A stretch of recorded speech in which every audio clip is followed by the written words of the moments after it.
Hello दोस्तों, स्वागत है आपका मेरे यूट्यूब चैनल पर। दोस्तों, वीडियो को शुरुआत करने से पहले आप सभी को रक्षाबंधन की हार्दिक शुभकामनाएं। पिछले वीडियो में आप लोगों ने एक्सरसाइज 1.2 के सभी क्वेश्चन हल किए और आज की वीडियो में एक्सरसाइज 1.3 के क्वेश्चन हल करेंगे। तो पहला क्वेश्चन आपका है, निम्न भिन्नों को दशमलव के रूप में बदलिए और बताइए कि दशमलव किस प्रकार का है। यानी कि जो भी आप लोग का भिन्न दिया है 36/100, 1/11, 4 से 1/8, इसको हम लोग पहले दशमलव रूप में बदलेंगे। उसके बाद दशमलव किस प्रकार का है वो इसमें हम लोग उसका आंसर लिखेंगे। तो पहला क्वेश्चन है 36/100। तो 36 को हम लोग अंदर रखते हैं और 100 से भाग देते हैं। तो 100 का भाग 36 में नहीं जाएगा, तो इसके लिए हम लोग पहले दशमलव उतारेंगे। दशमलव उतारने के बाद तब यहाँ पर जीरो उतारेंगे। जब दशमलव उतारेंगे तो यहाँ पर जीरो उतारेंगे। उसके बाद 100 का भाग 360 में देंगे तो 3 बार नहीं जाएगा। तो 100 हो जाएगा आप लोग का 300। अब इसको घटाएंगे तो आप लोग का हो जाएगा 600, 60 हो जाएगा। सॉरी दोस्तों, 60 हो जाएगा। 60 आने के बाद उसके बाद हम लोग का 100 का भाग 60 में नहीं जाएगा, तो हम लोग इसको जीरो उतार लेते हैं। उस पर जीरो, अगर जीरो उतारने के बाद भी अगर भाग नहीं जाता है तो यहाँ पर भी जीरो उतारेंगे। लेकिन एक जीरो उतारने के बाद हम लोग का भाग चला जाता है तो यहाँ पर उतारने की कोई ज़रूरत नहीं। तो 100 का भाग 600 में देंगे तो 6 बार में जाएगा। 6 बार में जाएगा तो इसका शेषफल हो जाएगा 0। तो आप लोग ने भागवन का अगर वीडियो देखा होगा तो आप लोग को पता चल गया होगा, जब शेषफल 0 होता है तो दशमलव किस प्रकार का है। आप लोग को पहले पता चल गया यह दशमलव शांत प्रकार का है। तो आप लोग आंसर में लिख देंगे यह दशमलव शांत प्रकार का है और इसका दशमलव रूप 0.36 है। आंसर में आप लोग का 0.36 दिया है, तो आप लोग दशमलव की इधर जीरो भी लगा सकते हैं, नहीं लगा सकते। इससे कोई आप लोग का आंसर में डिफरेंट नहीं होगा और आप लोग का क्वेश्चन सही रहेगा। और दूसरा है 1/11। 1/11 को आप लोग पहले दशमलव रूप में बदलिए। 1 को अंदर रखते हैं, 11 को बाहर रखते हैं। 11 का भाग 1 में नहीं जाएगा तो इसके लिए हम लोग दशमलव लिखते हैं। दशमलव के बाद हम लोग शून्य उतारते हैं। जीरो उतारने के बाद अभी हम लोग का भाग नहीं जा रहा है तो फिर हम लोग यहाँ पर जीरो उतार देते हैं। तो जीरो यहाँ पर जब उतारेंगे तो यहाँ पर भी जीरो उतारना पड़ेगा। तो उसके बाद 11 का भाग 100 में देंगे। तो 11 का भाग 100 में देने के लिए 9 बार भाग देंगे तो 11 होता है 99 और 11 धाम होता है 110। तो 11 धाम 110 तो जाएगा नहीं, इसलिए 11 9 99 होगा। 11 9 99 तो इसका शेषफल घटाने पर होता है 1, क्योंकि 10 में से 9 जाएगा, यहाँ पर 9 बचेगा, 9 में से 9 0, यहाँ पर 0 हो जाएगा। उसके बाद जब 1 बचता है तो 11 का भाग फिर 1 में नहीं जाएगा, तो फिर हम लोग यहाँ पर 0 उतार देते हैं। फिर 0 उतारने के बाद हम लोग का 11 का भाग 10 में नहीं जा रहा है। जब भाग दोबारा नहीं जाता है तो इसके लिए हम लोग फिर से यहाँ पर 0 उतार लेते हैं और जब यहाँ पर 0 उतारेंगे तो यहाँ पर भी उतारेंगे। 0 उतारने के बाद हम लोग 11 का भाग 100 में देंगे, तो इस 11 का भाग 9 बार में जाएगा, तो फिर आप लोग का शेषफल बचता है। इसके बाद हम लोग जब 11 का भाग 1 में नहीं जाएगा तो फिर से हम लोग यहाँ पर 0 उतारते हैं। फिर जब यहाँ पर हम लोग 0 उतारेंगे तो फिर 11 का भाग 10 में, फिर हमको यहाँ पर 0 उतारना पड़ेगा, फिर यहाँ पर भी 0 उतारना, फिर हम लोग भाग देंगे 9 बार में, फिर से इस पर हम लोग का 1 बचेगा। तो सेम वही पुनरावृत्ति होती जा रही है, यानी कि 0.0909090909, यानी कि आप लोग का जो पुनरावृत्ति है जिसमें जितना हम भाग दे रहे हैं 11 का भाग 1 में देंगे, फिर बाद में फिर 0 उतारेंगे, फिर दशमलव, फिर 0, फिर 9, 0909, ऐसे ही होता जाएगा। यानी कि आप लोग का दशमलव आंसर आप लोग को ऐसे लिखना है 0.09। तो आप लोग का यह आंसर हो जाएगा अशांत।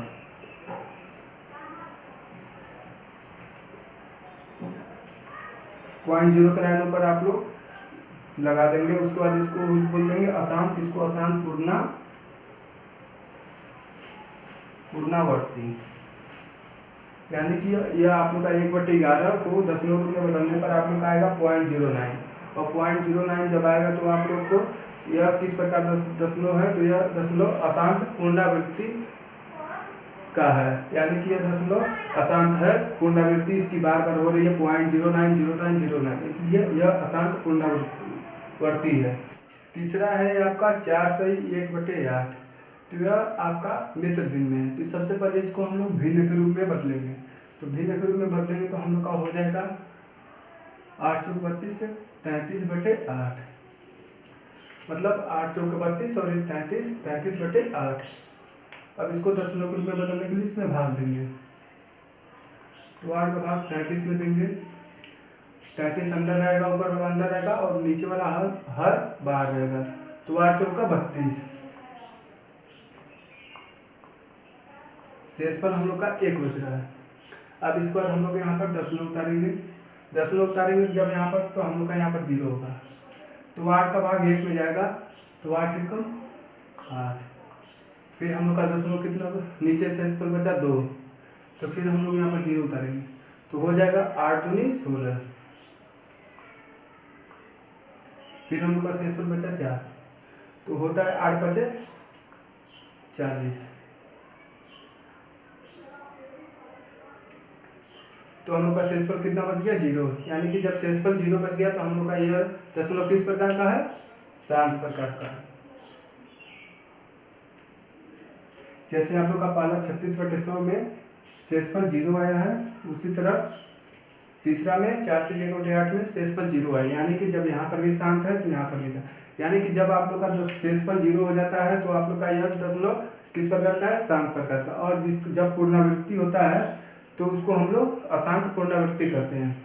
जब उसका मतलब जिसमें भाग देते हैं, जितना हमका भागफल रहता है, अगर वो बार बार पुनरावृत्ति हो रही 0 को, जैसे 0.09090909, तो हम लोग का यह अशांत पुनरावृत्ति हुआ। अब चौथे नंबर पर जाते हैं हम लोग। तो आप लोग इसको नोट कर लीजिए जल्दी से कॉपी में। चलिए नोट कर लिए आप लोग। अब इसको मिटा देते हैं और अगला क्वेश्चन हल करते हैं।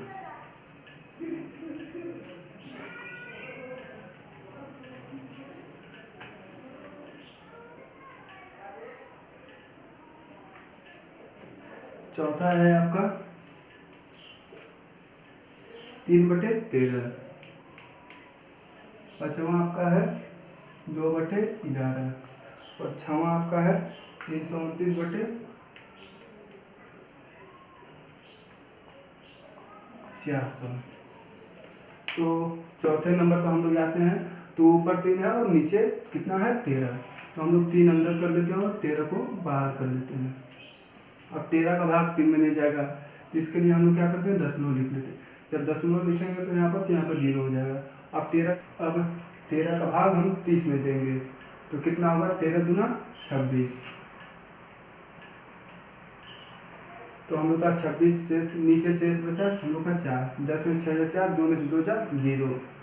अब फिर हम लोग का भाग 13 का 4 में नहीं जाएगा, तो हम लोग यहाँ पर 0 उतार देंगे।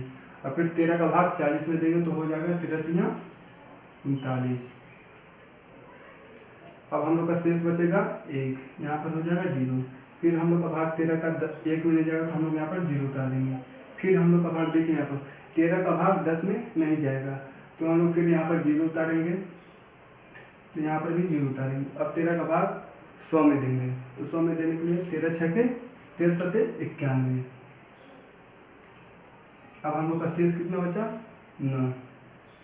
फिर हम लोग का भाग 13 का नहीं जाएगा 9 में, तो फिर हम लोग यहाँ पर 0 उतारेंगे। फिर हम लोग का हो जाएगा 13 छके 78, 13 सते 91 नहीं होगा, क्योंकि ये 91 90 से ज़्यादा हो जाएगा, तो 13 छके 78। अब हम लोग का शेष बचा 12। हम लोग का शेष बचा 12। उसके बाद हम लोग का फिर 13 का भाग 12 में नहीं जाएगा, तो हम लोग इसके लिए यहाँ पर फिर से 0 उतार देते हैं। फिर इसका भाग जाएगा 13 9 117। इसका शेष हो जाएगा 3, 1 में से 1 0, यहाँ पर 1 में से 1 0। यानी कि फिर हम लोग यहाँ पर देखिए, यहाँ पर 3 है, यहाँ पर हम लोग 0 उतारे, तब हम लोग का भाग गया था 13 का भाग 2 बार में गया था, तब यहाँ पर 26 आया। फिर हम लोग का यहाँ पर 3 आया है, यानी कि फिर हम लोग यहाँ पर 0 उतारेंगे, फिर 13 दूना 26 हो जाएगा। फिर 4 बचेगा, फिर हम लोग 0 उतारेंगे, तो फिर हो जाएगा 13 39। फिर 1 बचेगा, फिर हो जाएगा 13 सते 91। यानी कि हम लोग का ये फिर से पुनरावृत्ति होती जा रही है। यानी कि यह 3/13 का दशमलव रूप 0.20769 है। यानी कि यह इसका बार बार पुनरावृत्ति हो रही है 0.23069 का, इसलिए यह दशमलव किस प्रकार का है, अशांत पुनरावृत्ति। यानी कि इसका आंसर हो जाएगा अशांत पुनरावृत्ति। यानी कि हम लोग का 3/13 का दशमलव रूप है 0.23079 और यह तो अशांत पुनरावृत्ति दशमलव है, इसलिए क्योंकि इसका बार बार पुनरावृत्ति हो जाएगी। यहाँ पर 3 बचा, यहाँ पर भी 3 हुआ, फिर से वही पुनरावृत्ति होती जाएगी 0.20769 का। अब चलते हैं पाँचवें पर, 2/11। फिर इसको हम लोग 11 को बाहर करते हैं और 2 को अंदर करते हैं, फिर 11 का भाग 2 में नहीं जाएगा। फिर हम लोग यहाँ पर दशमलव उतार देते हैं, फिर यहाँ पर 0 उतार देंगे। 0 उतारने के बाद 11 का भाग 1 में जाएगा, यहाँ पर हम लोग का शेष बचा कितना 9। फिर हम लोग का भाग 11 का 9 में नहीं जाएगा, तो फिर हम लोग यहाँ पर 0 उतार देंगे, फिर 11 का भाग देंगे 90 में। तो आप लोग भाग आसानी से कर लेंगे, 11/8 हो जाएगा 88। फिर हम लोग का शेष कितना बचा 2। फिर हम लोग का भाग 11 का 2 में नहीं जाएगा, तो फिर हम लोग यहाँ पर क्या करेंगे 0 उतारेंगे, फिर 11 कम क्या हो जाएगा 11। फिर हम लोग का 11, फिर हम लोग का शेष कितना बचा 9। फिर हम लोग यहाँ पर 0 उतारेंगे, फिर हम लोग का हो जाएगा 11/8 88। फिर यहाँ पर शेष बचा 2। तो मैं आप लोग को यहाँ पर, आप लोग सोच रहे होंगे जब बार बार पुनरावृत्ति हो रही है तो यहाँ पर हम फिर से क्यों किए, तो आप लोग को यहाँ पर जगह नहीं था, इसलिए आप लोग को यहाँ पर फिर बता दे रहे हैं कि देखिए 0.18181818 ऐसे होता जाएगा। यानी कि देखिए यहाँ पर 11 का भाग 20 में दिया तो 9 शेष बचा, फिर 0 उतारे, फिर 11/88। फिर यहाँ पर जब 2 बच गया तो यानी कि आप लोग का यही पुनरावृत्ति होती जाएगी।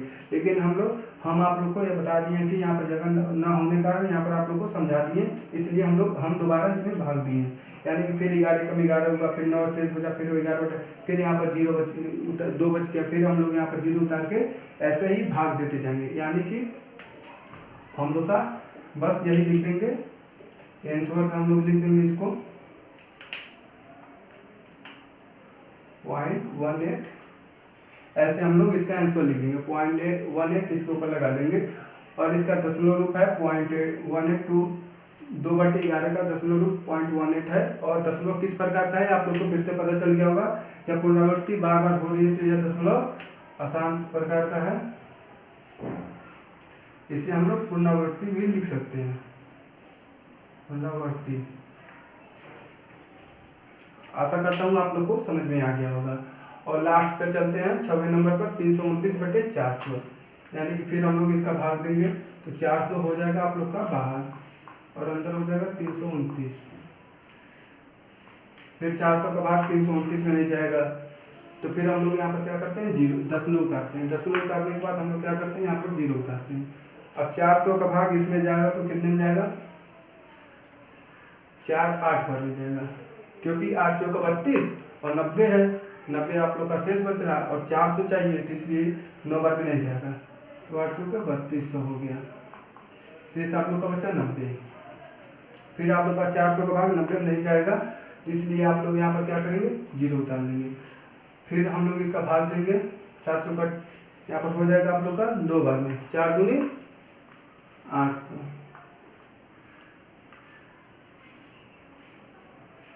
फिर हम लोग का शेष बचा कितना 100।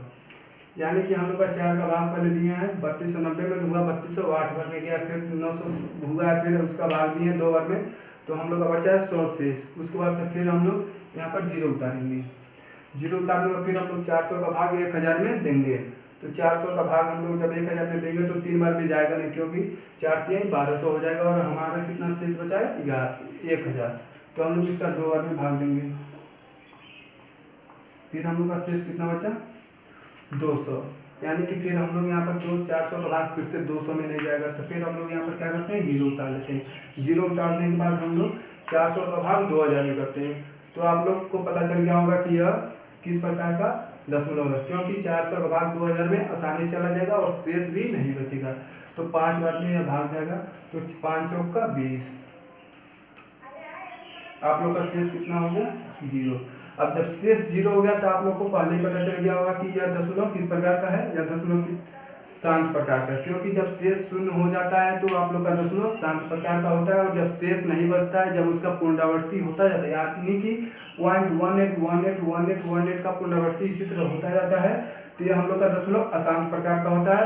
और अशांत के नीचे हम लोग अगर पुनरावृत्ति भी लिख दें तो ये हम लोग के लिए बहुत अच्छा है, टीचर की नज़र में यह आंसर बहुत अच्छा हो जाएगा, क्योंकि आप लोग आसान लिख देने से आप लोग का काम नहीं चलेगा जब तक आप लोग पुनरावृत्ति नहीं लिखेंगे। पुनरावृत्ति लिखेंगे यानी कि टीचर समझ जाएगा कि 11 का भाग जब हम लोग 20 में दे रहे हैं, यानी कि 11 का भाग जब यहाँ पर 2 में दे रहे हैं, तो यह हमारा 0.18 का पुनरावृत्ति होते जा रहा है, यानी कि और टीचर आसानी समझ जाएगा। इसलिए दशमलव किस प्रकार का है, शांत प्रकार का। तो आशा करता हूँ आप लोग को क्वेश्चन 1 समझ में आ गया होगा, दशमलव में बदलना और उसको दशमलव किस प्रकार का है ये आप लोग को समझ में आ गया होगा। अब चलते हैं नेक्स्ट क्वेश्चन की तरफ, क्वेश्चन नंबर 2। दूसरा क्वेश्चन है आपका, आप जानते हैं कि 1/7 इक्वल 0.12142857 का बार है। वास्तव में लंबा भाग दिए बिना क्या आप यह बता सकते हैं कि 2/7, 3/7, 4/7, 5/7, 6/7 के दशमलव प्रसार क्या है। यानी कि हम लोग को बिना लंबा भाग दिए इसका मान ज्ञात करना है। 2/7 का, 3/7 का, 4/7 का, 5 का, 6/7 का, इसका मतलब मान ज्ञात करना है। और दशमलव प्रसार क्या है, हम लोग को बिना भाग दिए ज्ञात करना है। और यदि हाँ तो कैसे, मतलब यानी कि आप लोग यदि लंबा भाग दिए बिना अगर इसको कर सकते हैं तो कैसे कर सकते हैं, उसको आपको करना है। तो सबसे पहले हम लोग पहला उठा लेते हैं 1/7।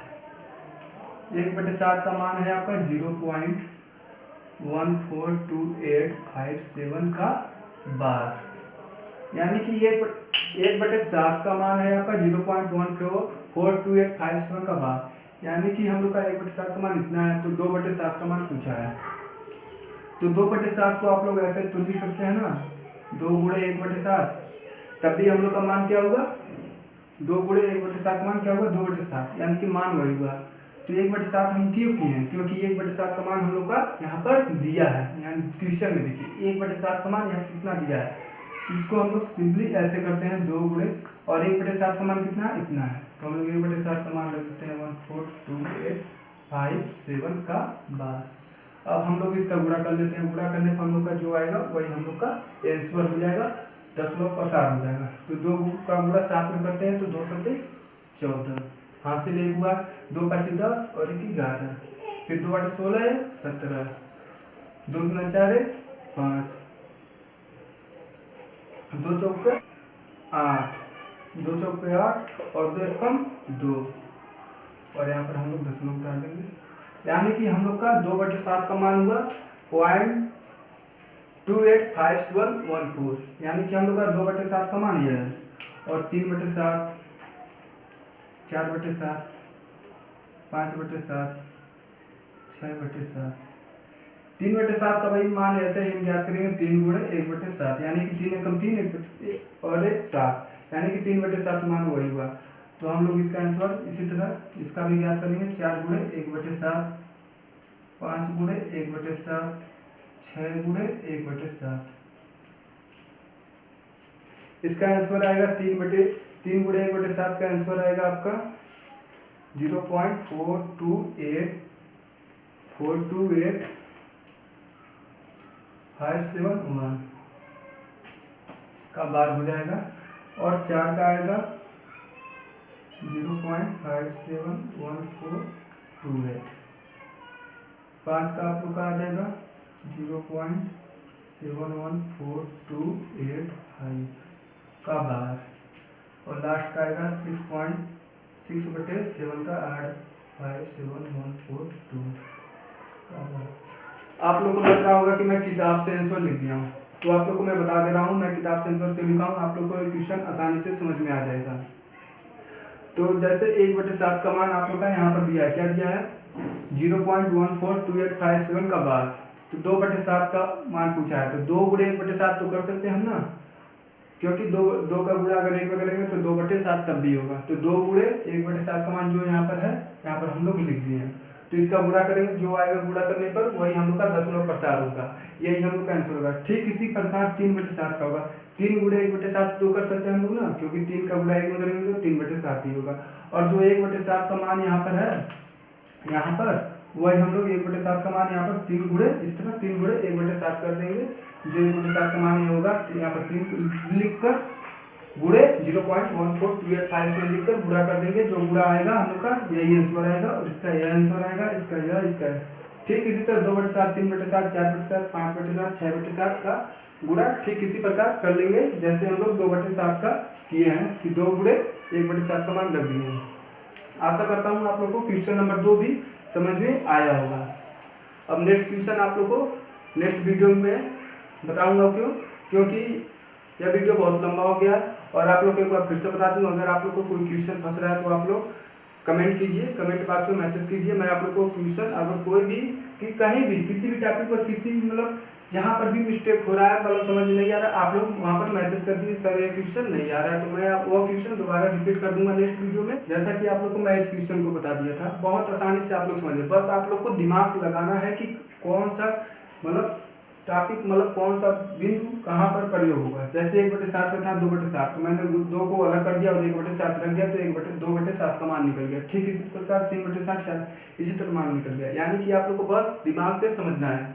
और कोई भी क्वेश्चन अगर आप लोग को नहीं आता आप लोग मैसेज कीजिए। और यदि आप लोग को मतलब मैंने आज जो क्वेश्चन बताया, अगर आप लोग को क्वेश्चन कहीं फंसता है मतलब कोई समझ में नहीं आया, तो आप लोग कमेंट बॉक्स में मैसेज कीजिए।